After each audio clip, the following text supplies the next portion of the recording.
Hi, this is Dr. KK. We are PubShorts, and this is the 10th episode, and we are titling it "You Keep On Moving." I have with me Tony O'Rourke. Tony, Hi. Okay. how have you been? I mean, you've been delayed. We've not been streaming for the last maybe 2 weeks or so because you were delayed in terms of your travel.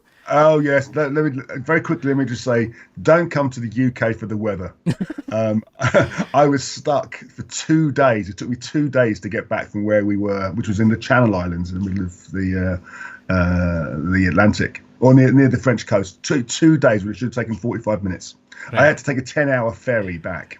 Oh, that sounds dreary. Anyway, so It we are does. already we're already delayed in terms of in terms of the stream because of a technical issue. But let's get right to it. We have the episode is titled "You Keep On Moving" because I think I mean this is a reference to the Deep Purple song, which I believe Tony you're a fan of. Maybe we can talk about it later.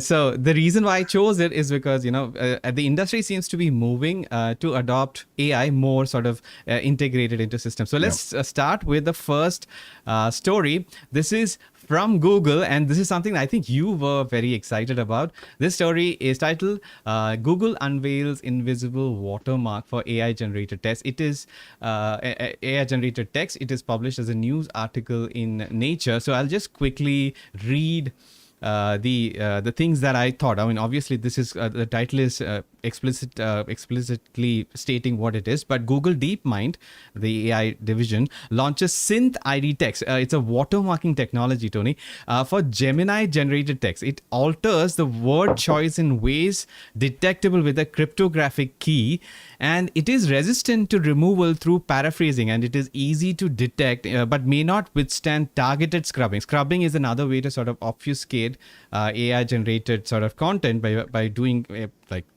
paraphrasing.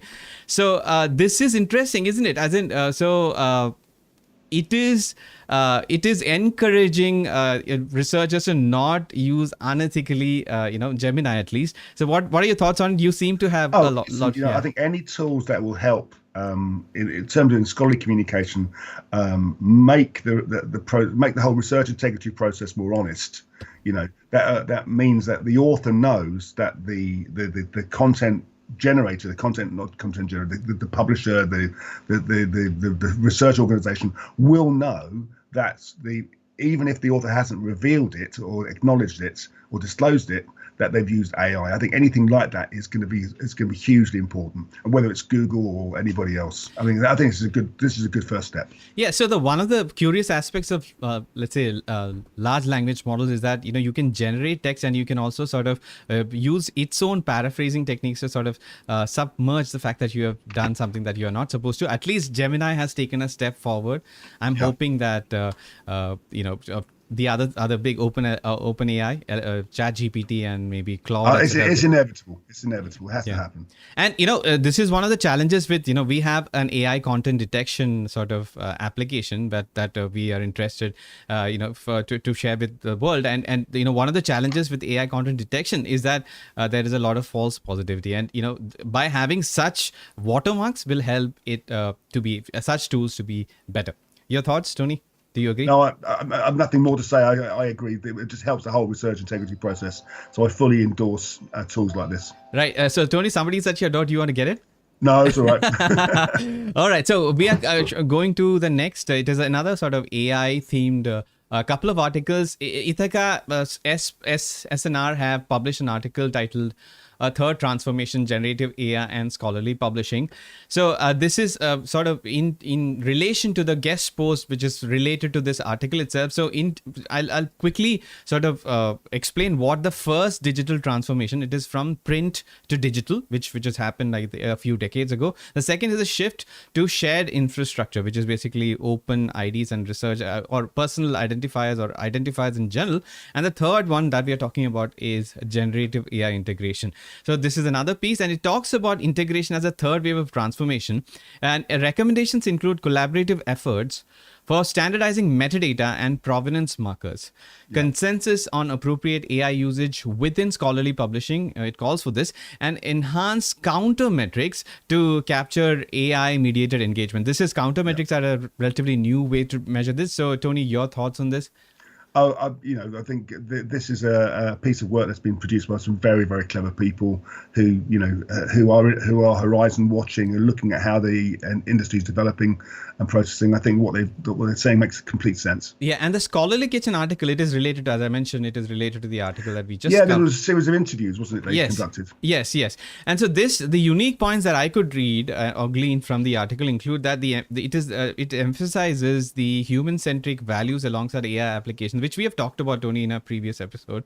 And I have a question. Would this eventually cause institutions to change library subscription, as in the entire concept of readers are moving away from libraries and readers are going to use generative AI to get the information? So what are your thoughts? Well, I was thinking about this actually earlier when I was reading the article, KK. Then it's already changed. I've been in the sort of in that space, in that sort of subscription sales marketing space for over 30 years, and it's already changed. I mean, it's a generalization, but it's not fair to say anymore that, libraries will engage with single publishers to buy single journals. What they're doing is they're in journal clubs or in consortia. They're buying large electronic collections on behalf of a group of users. And now that's transformed in terms of moving from simply paying for access to paying for access and open access. So these transformative agreements, it's already changing. I think this is just another step in that process. But one worry that I have, even I have sort of started to rely more on things like Perplexity instead of, let's say, Google Scholar.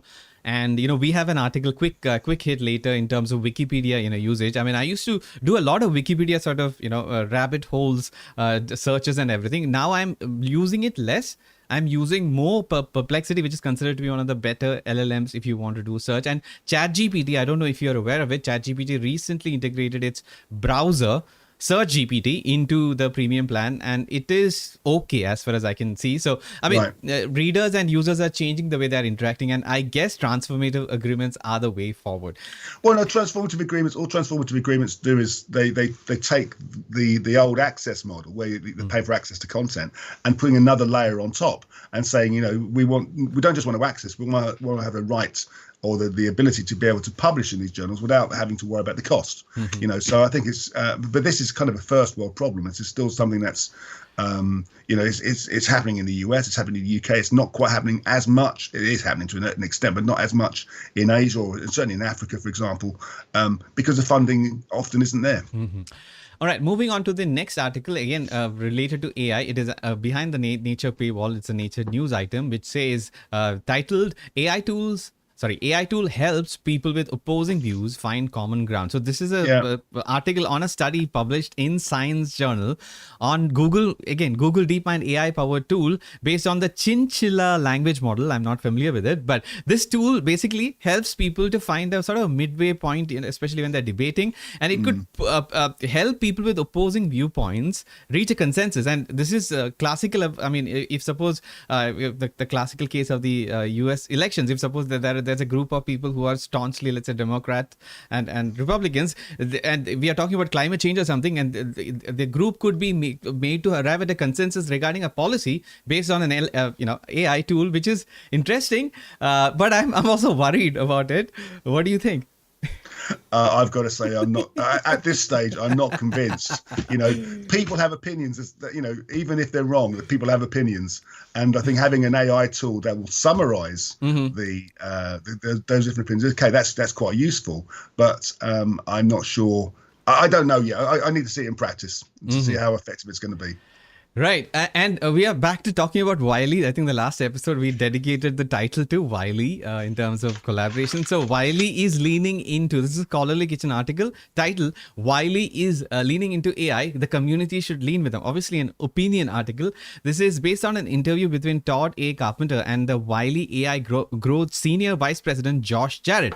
And it is related to the partnership program that we talked about, which looks for AI-based innovation across the board, basically. And the points that I could glean were that Wiley is interested in helping researchers get clarity, in the sense having clarity for researchers on fair use of AI in research and manuscript drafting, which I think is a very good step. I was surprised to learn that Wiley has $40 million revenue licensing content for LLM training, fine tuning, and RAG services, which is another form of AI technology.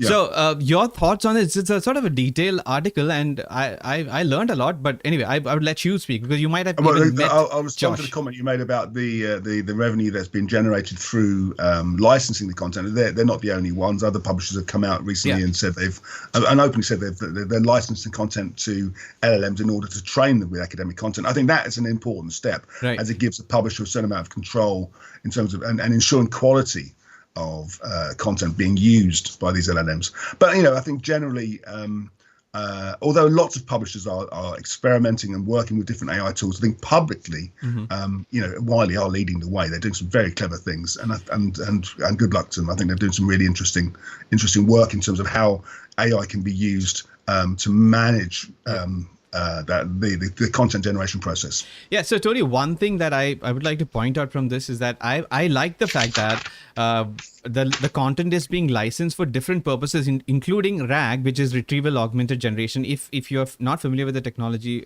Tony, generally AI responses can be incorrect because of hallucinations. Now, how do you decrease it is by having a layer of retrieval augmented generation on top of the conventional AI capabilities. And the fact that Wiley is moving toward it, eventually, I think it is promising in the long run. More such content training RAG models would help in accuracy overall is my thought process.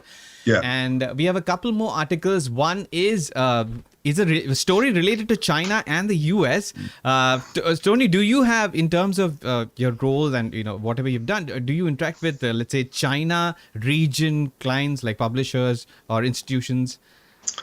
Yeah, of course. As an organization, we're working with Chinese publishers, Chinese universities, as well as US universities. Right. So, this is about China overtaking or breathing down the neck of US in terms of a research sort of output producer. US is the traditional leader in science, right? And it has the highest Nobel Prize winners after all. But the trends have been changing, and the science and engineering output from China has overtaken that of the US in 2016, and patent applications have overtaken since 2021. And around 2030, the article or the writer predicts that China might overtake US in R&D funding. And so this is sort of worrisome from an US point of view, purely because R&D funding in the US for science and technology, these kind of things has showed a decreasing trend. And with the new administration, I have worries about it. So does this affect, I'm asking you a question, Tony, do you think this sort of a trend would affect the people that we work with? Well, no, let's take it back a step. I don't think this is going to affect what the whole market structure at all. We've all seen over the last 30 years the growth and huge improvement in the quality of scientific communication coming out of China. It's been unparalleled. Right. So I'm not at all surprised. I think I've mentioned to you before, I've worked in areas such as the physical sciences, for example, and China was already the number one country in terms of submissions for some of those physics journals. I think this is just a very natural conclusion to what the Chinese government has been trying to do over the last 20 years in terms of improving the status of research in China. Well, the output is increasing, and hence the research integrity concerns from China have also been increasing. We have talked about it. So that's one sort of double-edged. But I think I will say one thing, okay? I think, this article was published before the elections in the US, and you touched on that shortly. Yeah. I'd like to see this article again in a year's time in terms of how perhaps the policies of the Trump administration may change what's happening in the US in terms of research, commitment to research, because he's always had a bit of a difficult relationship with the scientific community. Yes. So let's hope for the best in terms of science, at least. I would like, science and research should move forward. And the last main article that we have is from London School of Economics. It is a blog article titled Casual Inference and Public Health, What a Rise in Common Spelling Errors says about the state of research culture. So this is an LSE blog analyzing PubMed data over 15 years. Now that's a good thing. 50 years. Is it 50? Okay. Yeah. I thought it was 15. Okay. And it analyzes 15 types of errors, typos, or things like that. And the general trend is that obviously there are more errors in medical literature. And the article attributes this to an increased, as in the errors are because of the increased stress on productivity efficiency, in terms of research productivity and volume. Publish or perish, we have talked about it as well. And the decreased budgeting for proofreading and editorial services. Now, this worsens journal acceptance in general, because the quality is obviously in question, and it's worse for ESL authors, who we help a lot in our using for us with our services, and AI could fix some of this. So this is what are your thoughts on it? Because I took one thing away from this, and it kind of made me think, if someone like Peter Higgs can come out and say, if I was trying to create a career in today's environment, the pressure to publish, then I wouldn't be productive enough for today's academic system. If someone like Peter Higgs, a Nobel Prize winner, the discoverer of the Higgs boson, can come out and say that, then how many other scientists who perhaps would reach the peak or would be seen as groundbreaking, pioneering scientists will also struggle, because they're quality based. They're not about quantity. Yes, I should have mentioned that this article references Peter Higgs, and he remarked that he wouldn't meet today's productivity standards, and it's an underscoring of today's systemic issue. So this is worrisome, and I'm hoping that some of the services, we provide a lot of services to help authors, especially from ESL geographies, to improve their publications. And you know what, it's up to the publishing community to set the standards. If the publishing community insists on accuracy, on grammatical accuracy, and on spelling accuracy in content, then this sort of article shouldn't exist. The fact is, I think that there are publishers could be more vigilant and set higher standards for authors submitting their work to them. Excellent. So I'm moving on to the last item, which is a quick hit. Tony, we talked about our research tendencies. So this is another interesting news article from Nature. Everything is behind a paywall. So Nature, maybe if you want more people to read it, you should let people read it without needing to pay for it. So the title is "Study Reveals 3 Ways to Disappear Down a Wikipedia Rabbit Hole." And so the 3 ways that are described are hunters who seek specific answers and go logically. And I would like to consider myself as a hunter. And busybodies go in social butterfly manner. And dancers use creative non-linear search paths. So, Tony, the first question, are you a hunter? Are you a dancer? I'm definitely not a hunter. I'm definitely in the dancer category, I think. Okay, the way my mind works. Yes, the good news is that, there are obviously different, returns in terms of how you approach Wikipedia and, let's say, knowledge gathering. It is a mix of all of this is probably the best for you, but generally when you have a goal, you generally go the hunter way. Now, the interesting correlation that they found in the study is the tendency, these 3, hunter, busybody, and dancer, that tendency, along with the social inequality in a country and the browsing styles. So less inequality and more if less inequality means more diversity in search patterns. Basically, people have more sort of time to do different sort of searches. And again, I feel sorry. I'm from India, so from that point of view, I'm sure that a majority of Indian Wikipedia users will be forced to sort of do things faster and maybe adopt a certain way, whereas somebody from the US or maybe UK would probably have more of a liberty in terms of choosing. So your general, how do you do how do you search Wikipedia or Google? What do you use these days in terms of getting more information? It depends what I'm looking for. I'll use Google Scholar when it comes to academic content. I'll use Wikipedia when I want to find a quick piece of mostly reliable information, and that's more than just a one-liner. Right. It really does depend what I'm looking for. All right. So that brings us to the end of our episode. So Tony, I would let you speak. When I chose this title, you were very excited about it. You have a vinyl of the album, and I've got a vinyl. I've got a CD. I've got a digital download. The song. The title is called "You Keep On Moving," which is from an album by Deep Purple, the 70s UK hard rock band, called "Come Taste the Band." And it's not seen as a particularly popular album because it's not with the classic lineup of Deep Purple. And it's one of my favorite albums of theirs. I just think it's got a real groove to it. It's a great album. And Deep Purple, where would it rank in terms of your favorite artists? Oh, definitely top 10. Definitely top 10. All right. Yeah. And your favorite Deep Purple song? Glad you put me on the spot there.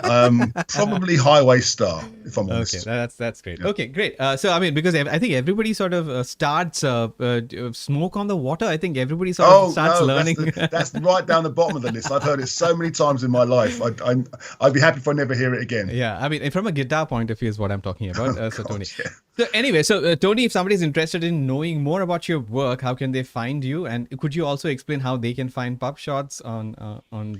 Sure. So PubShorts is available on YouTube. Just if you just search Enago and PubShorts, you'll find a link. Please subscribe to that. If you want to contact me, you can contact me either via LinkedIn. Just search for Tony O'Rourke on LinkedIn, or you can contact me directly at Enago. It's tonyo@enago.com, and I'm happy to talk to you about aspects relating to AI or how to improve the scholarly communication process in your organization. Right, and if you want to get in touch with me or us in general, you can also maybe social media, all forms of social media. I am active on, I think, X, Twitter, as well as LinkedIn. And send in suggestions. We are open to sort of, exploring new ways to new things to talk about. Currently, we are covering news articles from the past week. We are already behind by a week and a half, but maybe we'll have another episode soon.